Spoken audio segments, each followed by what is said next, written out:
I have something I want to show you. I haven't really shown anyone this. I've told like 2 people in my life this, and I want to put it out there for you. See if you agree, see if you disagree. How can I distill down my kind of modus operandi, the way I operate?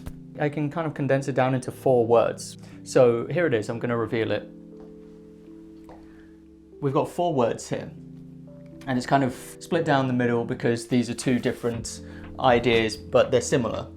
This in the middle is just me being cute with some drawing. Responsible hedonism, and we've got sustainable altruism. These are 2 ideas that I'm very big on, and the reason it's 2 words combined, this is very important. If you take any of these words and you put them by themselves, it doesn't really work. They have to be paired together.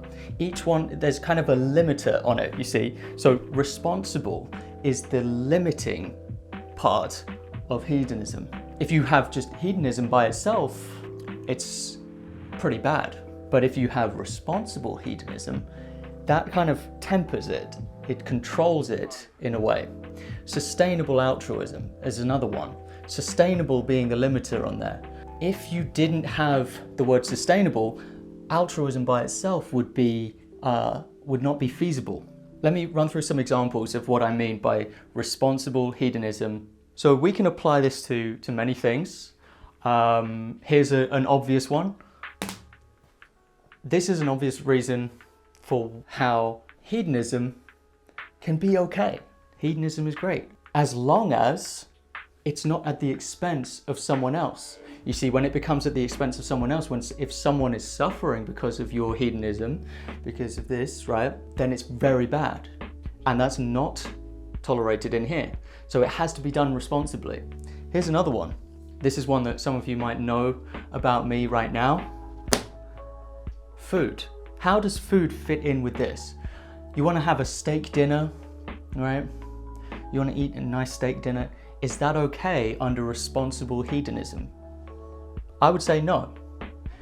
And the reason I say no is because there's one member of this who you're not being responsible for. You're not claiming responsibility, and that's the animal.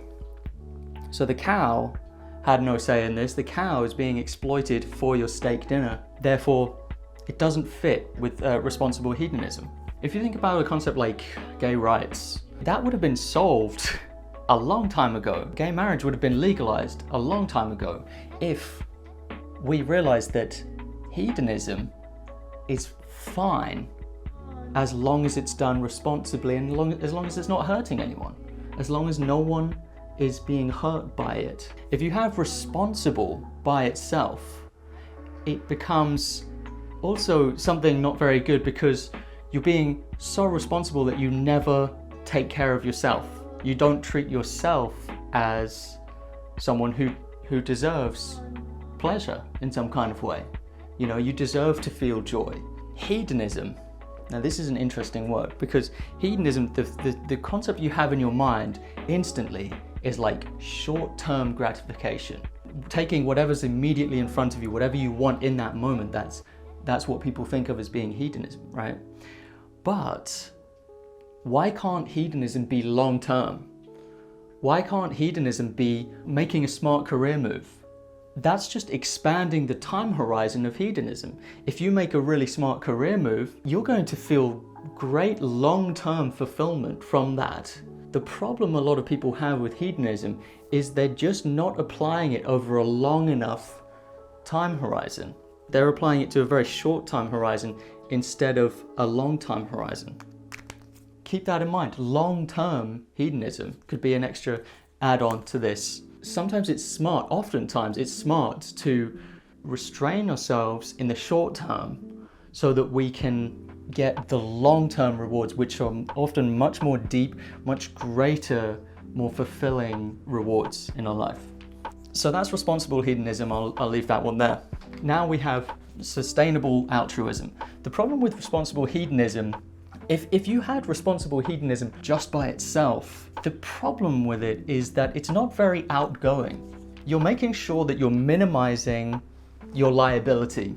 for bad things, but you're also not going out there into the world. You're not doing good things for people. You're not making an impact, and that's kind of a shame.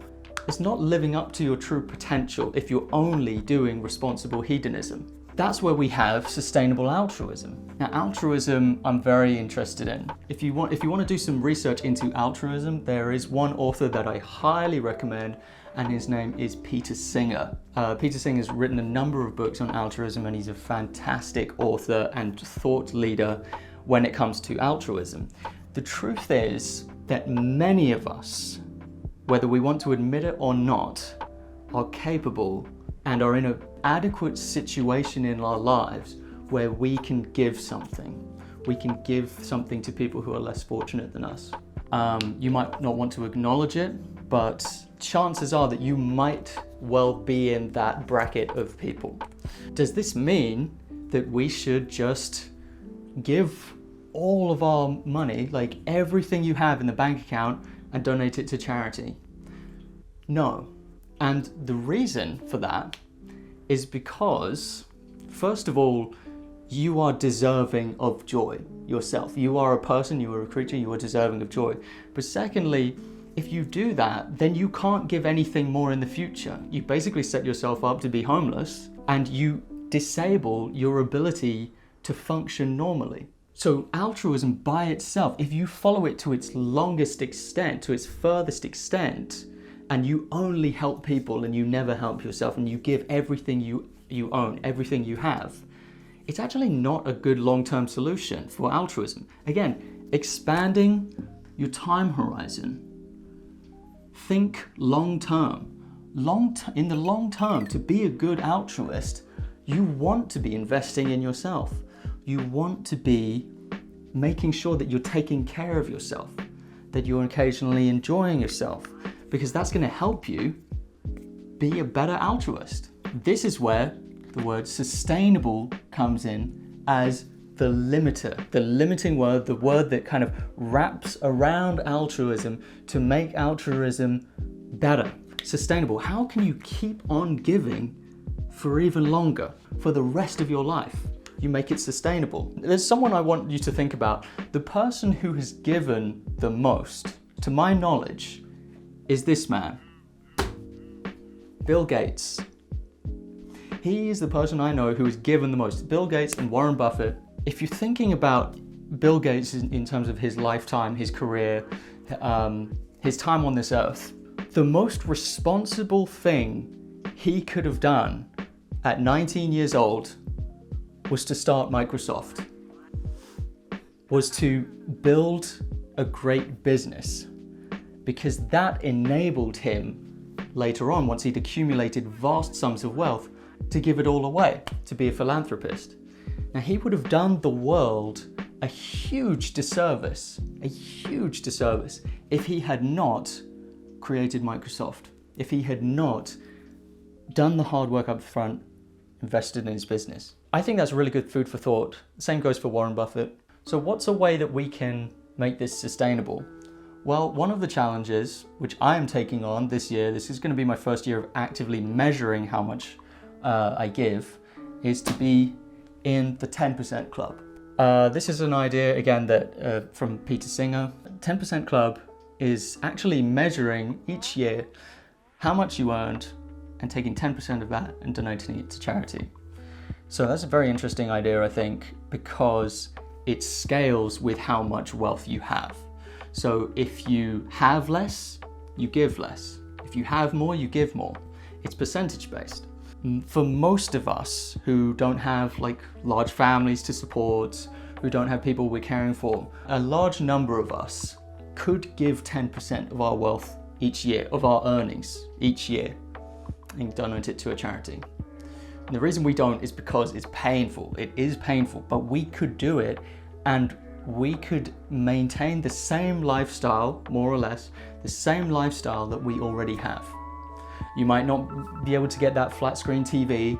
You might have to get the smaller flat screen TV, but for many of us, it doesn't really impact greatly our lifestyle. It's just painful. One of the things with altruism and giving is that it is time sensitive. So if there's a famine in the Horn of Africa, it's no good you saying, well, I'm gonna wait until I die and then I'm gonna give all my wealth as my inheritance.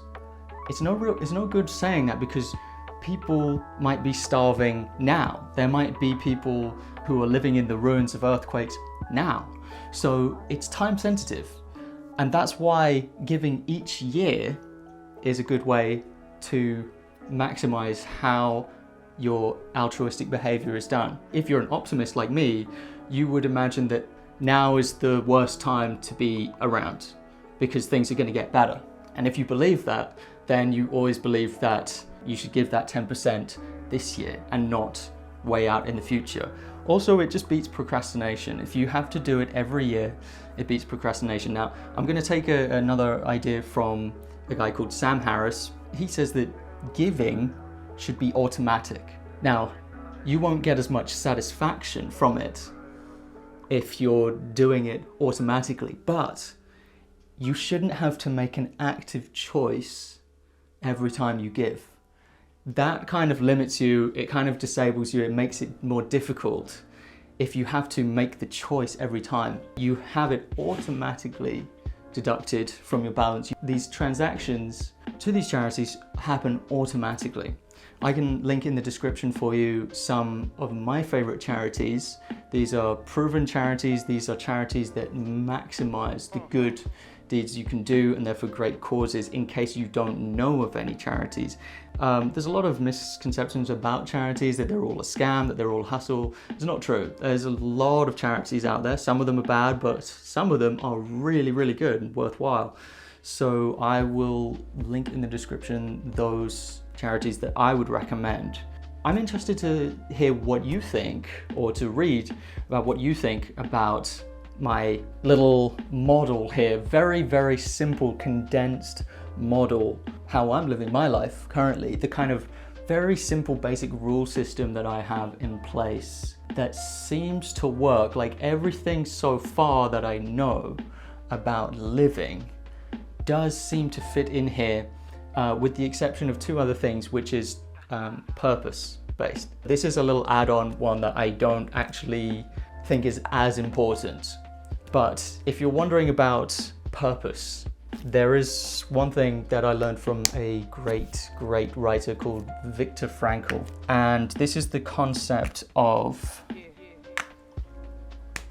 didn't write it as well as the other ones, it didn't take as much time, but it's the concept of optimistic nihilism. I don't believe that a purpose has been ordained to us. Like Viktor Frankyl, I kind of believe that we are free to choose our purpose for ourselves. The existential questions, I have found some very interesting, meaningful answers in these. Once again, it's the same deal as this, in that you can't have one without the other. Well, you could, but you could have optimistic just as itself, but you couldn't have this one without this. Nihilism is a very dangerous territory. Many of the world's most psychopathic lunatics identify as being nihilist. But an optimistic nihilist is a different breed, I'd say. I won't go too far into it here because this is at the end of the video, but it's worth looking into. Those are my, I guess, my 6 words. They're the real backbone of life, the life that I'm discovering for myself. Hope this video has given you food for thought, and I'd love to hear your opinions. Okay, goodbye.